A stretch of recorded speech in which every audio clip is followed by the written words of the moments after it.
नमस्ते मित्रों, इतिहास लोक में आपका अभिनंदन।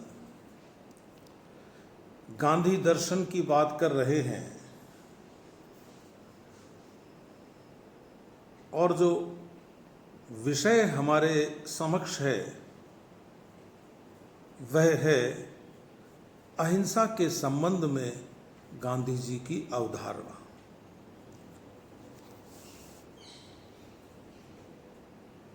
जब हम गांधी जी की बात करते हैं और ख़ास तौर से उनके दर्शन की बात करते हैं तो हमें बार बार लगता है कि गांधी जी जिस ऊंचाई तक जाना चाहते हैं वहाँ तक जाना संभव नहीं है। गांधी जी चरम आदर्श हमारे सामने रखते हैं, लेकिन वे अपने आदर्श के साथ एक प्रस्ताव भी हमारे सामने रखते हैं और प्रस्ताव यह रखते हैं कि आप आदर्श की दिशा में आगे बढ़िए।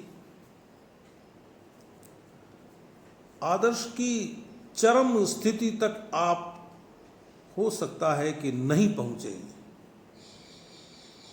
लेकिन आदर्श के चरम की ओर बढ़ना, आदर्श के चरम की दिशा में हमारी यात्रा हमारे लिए कुछ न कुछ शुभ अवश्य करती है। तो गांधी जी ने कहा कि मैं कोई स्वप्न दृष्टा नहीं हूं, मुझे एक स्वप्न दृष्टा के रूप में नहीं देखा जाए। मैं तो जब आदर्श की बात करता हूं तो व्यवहार की बात भी करता हूं। मैं अपने आप को एक व्यावहारिक आदर्शवादी मानता हूं और मेरा मानना है कि अहिंसा का धर्म केवल ऋषियों और संतों के लिए नहीं है, यह सामान्य लोगों के लिए भी है। अहिंसा उसी प्रकार मानवों का नियम है जिस प्रकार हिंसा पशुओं का नियम है। उन्होंने कहा कि पशु की आत्मा सुप्तावस्था में होती है और वह केवल शारीरिक शक्ति के नियम को जानता है। मानव की गरिमा एक उच्चतर नियम के पालन की अपेक्षा करती है और वह उच्चतर नियम है आत्मा के बल का नियम। गांधी जी ने कहा कि जिन ऋषि वैज्ञानिकों ने हिंसा के रहते हुए अहिंसा की खोज की, वे न्यूटन से अधिक प्रतिभाशाली थे, वे वेलिंगटन से भी बड़े योद्धा थे। उनको शस्त्रों के प्रयोग का ज्ञान था, फिर भी उन्होंने इस बात को पहचाना कि शस्त्र व्यर्थ होते हैं और उन्होंने इस संसार को बताया कि मुक्ति का मार्ग हिंसा नहीं, अहिंसा है। अहिंसा का मतलब होता है हिंसा न करना। होने को तो यह एक नकारात्मक शब्द है, अहिंसा, लेकिन इसका अर्थ नकारात्मक नहीं है, सकारात्मक है। उन्होंने कहा, गांधी जी ने, कि मैं तो जिंदगी भर एक जुआरी रहा हूं,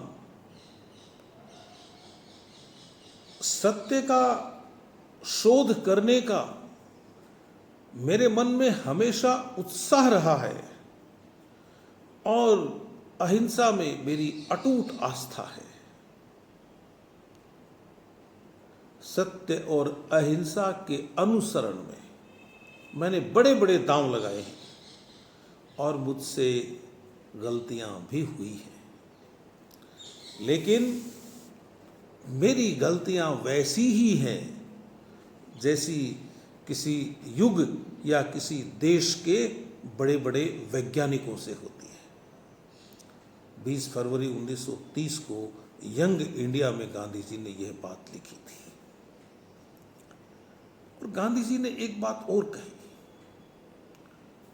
मैं समझता हूं कि वह जो बात गांधी जी ने कही, उस बात का संबंध गांधी जी के मन में अहिंसा के उदय होने से है। गांधी जी के मन में भी अहिंसा सुषुप्तावस्था में थी, लेकिन वे जो बात कहते हैं उस बात से यह लगता है कि इस घटना से उनकी सुषुप्तावस्था जाती रही। कौन सी घटना?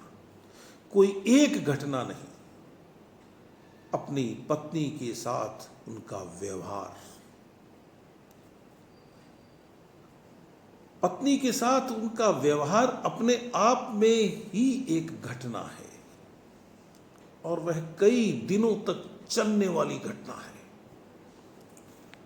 हरिजन में लिखा उन्होंने 24 दिसंबर 1938 को कि मैंने तो अहिंसा का पाठ अपनी पत्नी से पढ़ा जब मैंने उसे अपनी इच्छा के आगे झुकाने की कोशिश की। एक और मेरी इच्छा के प्रतिरोध में खड़ा होना और दूसरी ओर मेरी मूर्खता को चुपचाप सहन करना। जब मैंने उसकी यह पीड़ा देखी तो मुझे अपने ऊपर शर्म आई और मुझे अपनी इस मूर्खतापूर्ण धारणा से मुक्ति मिली कि मैं उस पर शासन करने के लिए ही पैदा हुआ हूं और अंत में वह मेरी अहिंसा की शिक्षक बन गई। इस बात को आप एक सामान्य भारतीय पति से जोड़कर देखिए, तब समझ में आएगी आपको यह बात, यह घटना, गांधी जी का यह व्यवहार। एक सामान्य व्यक्ति, एक सामान्य पति यह मानकर चलता है कि उसका काम तो पत्नी पर शासन करना है और उसका यह मान लेना उसे हिंसा की ओर लेकर जाता है। गांधी जी भी एक सामान्य भारतीय पति ही थे और इस कारण उन्होंने भी यही समझा कि उनको तो अपनी पत्नी पर राज करना है। लेकिन जब उन्होंने देखा कि वह मेरी बात मान नहीं रही, प्रतिरोध में मेरे समक्ष खड़ी है, लेकिन बड़े धैर्य के साथ खड़ी है, मेरी मूर्खताओं को सहन किए जा रही है, तो गांधी जी को यह समझ में आया कि वे गलती कर रहे हैं और उन्होंने अपनी गलती को ठीक किया। व्यक्ति के जीवन में कोई न कोई ऐसी घटना अवश्य घटती है जिससे वह जागता है और गांधी जी जैसा व्यक्ति जिसका जागरण औरों से ज्यादा सचेत होता है, वह बड़े प्रयोग करता है, उसे किंचित सफलता भी मिलती है, लेकिन वह अपनी सफलता पर गर्व नहीं करता। यदि व्यक्ति को अपनी सफलता का दंभ हो जाए तो वह भी एक प्रकार की हिंसा ही है। हरिजन में लिखा उन्होंने 11 जनवरी 1948 को कि मुझे ये सोचकर अपने आप को झूठी शाबाशी नहीं देनी चाहिए और नहीं मुझे अपने मित्रों को यह विश्वास करने देना चाहिए कि मैंने अपने व्यवहार से कोई वीरोचित और उल्लेखनीय अहिंसा का प्रदर्शन किया है। मैं तो सिर्फ इतना दावा कर सकता हूं कि मैं अहिंसा की दिशा में अपनी नाव को खेता जा रहा हूं और कुछ नया भी नहीं कर रहा हूं। मैं वही कर रहा हूं जो मुझे करना चाहिए। अहिंसा मानव जाति का नियम है और यह पशु बल से कहीं बड़ा और श्रेष्ठ है। लेकिन यह अहिंसा उन्हीं मनुष्यों के लिए काम की है जो प्रेम के ईश्वर को जानते हैं, जिनकी आस्था प्रेम में है, जिनकी आस्था ईश्वर में है और जिनकी आस्था प्रेम में है, उन्हीं की आस्था ईश्वर में है। और जिसका ईश्वर में विश्वास है, जिसकी ईश्वर में आस्था है, वह प्रेम के पथ से नहीं टिक सकता। उन्होंने कहा कि अहिंसा मनुष्य के स्वाभिमान की, उसके आत्मसम्मान की रक्षा करती है। हां, अहिंसा से व्यक्ति अपनी जमीन जायदाद, अपनी दुकान, अपने कारखाने की रक्षा नहीं कर सकता, लेकिन कोई व्यक्ति यह सोचता है कि इन भौतिक चीजों की रक्षा के लिए वह दूसरे मनुष्यों को रख लेगा और उनसे उनकी रक्षा करवा लेगा, तो भी वह सही रास्ते पर नहीं है।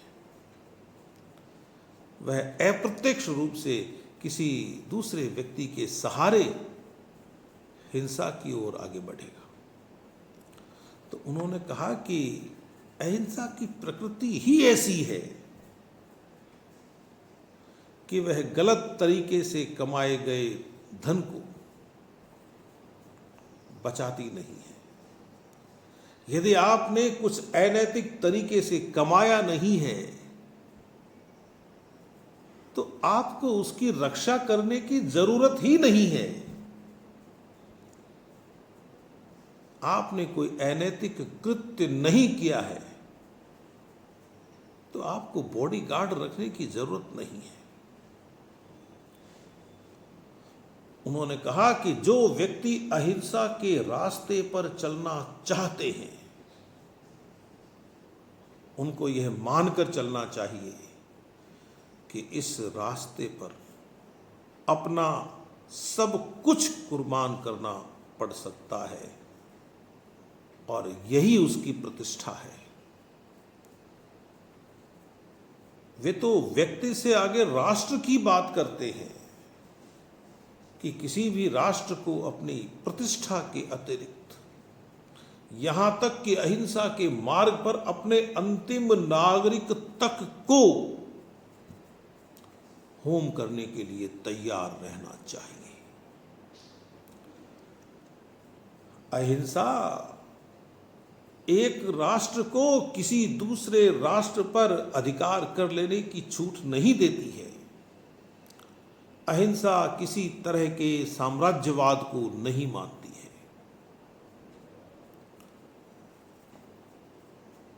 और इस तरह के साम्राज्यवाद का कोई मतलब नहीं है कि उस साम्राज्यवाद की रक्षा के लिए व्यक्ति को हिंसक होना पड़े। और उनका ये कहना था कि मैं इस बात को नहीं मानता, जैसा अभी मैंने कहा भी, कि अहिंसा केवल ऋषियों, मुनियों, संतों, फकीरों के लिए है। नहीं, अहिंसा का पालन बच्चे भी कर सकते हैं, नौजवान भी कर सकते हैं, स्त्रियां भी कर सकती हैं, पुरुष भी कर सकते हैं, वृद्धजन भी कर सकते हैं। शर्त यही है कि व्यक्ति प्रेम करना जाने और सबसे प्रेम करे, वह बुरे से बुरे व्यक्ति से भी प्रेम करे। अहिंसा को जीवन का यदि नियम बना लिया जाए तो वह आपको तो प्रेरित करेगी ही करेगी, दूसरों को भी प्रेरित करेगी। और यह मानना बिल्कुल गलत है कि गांधी जी व्यक्तियों की अहिंसा की बात करते हैं। नहीं, गांधी जी व्यक्तियों के समूह की अहिंसा की बात भी करते हैं। वे सामाजिक अहिंसा की बात करते हैं, वे राष्ट्रीय अहिंसा की बात करते हैं, वे वैश्विक अहिंसा की बात करते हैं। गांधी जी ने कहा कि जिस तरह से भोजन हमारे शरीर की रक्षा करता है, उसी तरह आत्मा की रक्षा अहिंसा करती है। यदि हम भोजन को नपी तुली मात्रा में लें और निश्चित अंतराल पर लें तो हमारे शरीर का पोषण होता है। अहिंसा का भी हम धीरे धीरे अभ्यास करें, उस रास्ते पर आगे बढ़ें, तो हमें सफलता मिल सकती है। लेकिन एक बात का ध्यान रखें कि भोजन से शरीर की भूख मिट जाती है, तृप्ति हो जाती है। अहिंसा के मार्ग पर तृप्ति नहीं है। अहिंसा और अहिंसा और अहिंसा और अहिंसा। अहिंसा का मार्ग अतृप्ति का मार्ग है और हमें इस मार्ग पर आगे बढ़ते ही रहना चाहिए। जितनी जितनी तृप्ति मिल जाए उतनी अपनी, और जितनी शेष रह जाए उसे आगे के रास्ते पर बढ़ते हुए, स्वयं को और अधिक अहिंसक बनाते हुए, स्वयं को और अधिक प्रेम करने वाले व्यक्तित्व में ढालते हुए हमें आगे बढ़ना चाहिए। गांधी जी ने कहा कि मुझे हर पल सचेत रहना पड़ता है कि मैं अपने लक्ष्य की ओर, मैं अपने साध्य की ओर पवित्र साधनों का प्रयोग करते हुए निरंतर आगे बढ़ रहा हूं या नहीं बढ़ रहा। तो यह गांधी जी की अहिंसा की अवधारणा है और उसका अभी हमने एक अंक पूरा किया है। अभी और मुलाकातें होंगी और गांधी जी की अहिंसा की अवधारणा हम और ज़्यादा खुलकर समझने की कोशिश करेंगे।